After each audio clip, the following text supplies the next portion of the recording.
संसदात्मक शासन के गुण। नंबर 1, व्यवस्थापिका और कार्यपालिका में सहयोग और सामंजस्य। ऐसी जो शासन व्यवस्था होती है उसमें सबसे प्रमुख गुण ही व्यवस्थापिका और कार्यपालिका में सहयोग और सामंजस्य होता है। जैसे कि मानव शरीर के समान ही आंगिक एकता होती है, उसी प्रकार इसी शासन व्यवस्था में ऐसे ही सहयोग और सामंजस्य होता है और इसी सहयोग के आधार पर कुशलतापूर्वक प्रशासन किया जा सकता है। क्योंकि वर्तमान समय में कानून निर्माण जटिल कार्य है और कार्यपालिका के सदस्यों की सहायता से ही ठीक प्रकार से किया जा सकता है और शासन व्यवस्था का संचालन जन कल्याण के लिए हो, इसके लिए भी कार्यपालिका के सदस्यों का जन प्रतिनिधियों से संपर्क बना रहना आवश्यक होता है।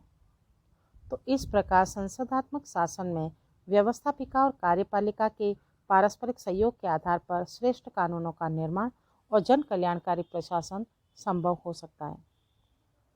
प्रोफेसर विलोबी के अनुसार यह प्रणाली उत्तरदायित्व, निर्देशन एवं प्रभुसत्ता की एकता की समर्थक है, क्योंकि इसके अंतर्गत वास्तविक रूप में उत्तरदायी एक ही अंग रहता है, अतः शासन के विभिन्न अंगों के मध्य संघर्ष असंभव है।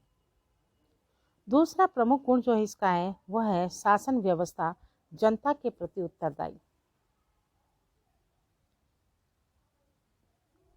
संसदात्मक शासन में मंत्रीगण व्यवस्थापिका के सदस्य और इस रूप में जनता के प्रतिनिधि होते हैं।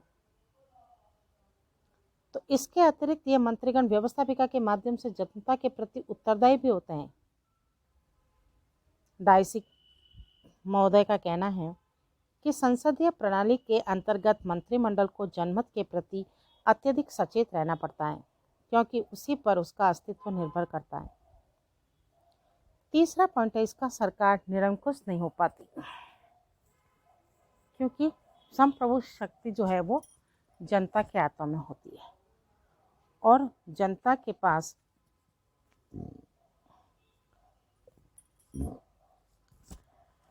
उनको प्रतिनिधियों को वापस बुलाने का भी अधिकार रहता है। संसदीय सरकार में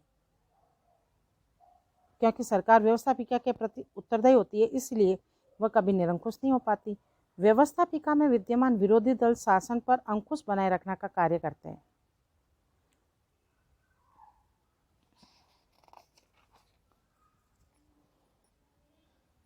फिर है गतिरोध की कम आशंका। अध्यक्षात्मक शासन व्यवस्थापिका और कार्यपालिका में कोई संबंध नहीं रखता, जबकि संसदीय शासन में दोनों अधिक घनिष्ठ रूप से सहयोग करती है, तो गतिरोध की आशंका बिल्कुल भी नहीं रहती। अवसर के अनुकूल परिवर्तनशीलता, अर्थात इस शासन व्यवस्था में विपत्ति के अवसर पर व्यवस्थापिका देश के सर्वमान्य नेता को असाधारण शक्ति प्रदान कर सकती है और सभी राजनीतिक दलों को सहयोग प्राप्त करने के लिए मिले जुले मंत्रिमंडल का निर्माण किया जा सकता है। एक महत्वपूर्ण गुण इसका है योग्यतम, अनुभवी एवं लोकप्रिय व्यक्तियों का शासन। फिर है राजनीतिक शिक्षा और वंशानुगत राजतंत्र को प्रजातांत्रिक रूप प्रदान करना। संसदीय शासन में वंशानुगत राजतंत्र को लोकतंत्रीय बनाया गया है। सम्राट के पद की व्यवस्था होने के बावजूद यदि इंग्लैंड को लोकतंत्र का सर्वश्रेष्ठ द्वारा माना जाए तो इसका श्रेय संसदीय शासन को ही है, जो दो प्रकार के नाममात्र के वास्तविक कार्यपालिका की व्यवस्था करता है। सम्राट नाममात्र का कार्यपालिका प्रधान है और प्रधानमंत्री कार्यपालिका का वास्तविक प्रधान। इन गुणों के अलावा इसमें प्रमुख दोष भी है, वो है शक्ति पृथक्करण सिद्धांत का विरोध, दूसरा दलीय तानाशाही का भय, तीसरा है निर्बल शासन, नेक्स्ट है बहुदलीय व्यवस्था में सरकार के निर्माण में कठिनाई, कार्यपालिका की अस्थिरता, नीति में अविच्छिन्नता और अनुरूपता नहीं। अक्षम व्यक्तियों का शासन, मंत्रिपरिषद के अधिनायकवाद की प्रवृत्ति, प्रशासन कार्य की ओर उचित ध्यान नहीं। उग्र राजनीतिक दलबंदी, संकट काल में कार्यपालिका की निर्बलता, मंत्रिमंडलों का बढ़ता हुआ आकार। ये थे संसदात्मक शासन के कुछ दोष।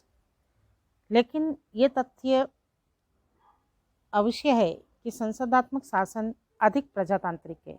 इसमें सरकार जनता के प्रतिनिधि और अंतिम रूप से जनता के प्रति उत्तरदायी बनी रहती है, और व्यवस्थापिका तथा कार्यपालिका परस्पर सहयोग पूर्वक कार्य करती है। यदि एक देश में स्वस्थ और सुदृढ़ दलीय पद्धति विद्यमान हो तो संसदात्मक शासन की सफलता की बहुत कुछ आशा की जा सकती है, ऐसा विद्वानों का मानना है।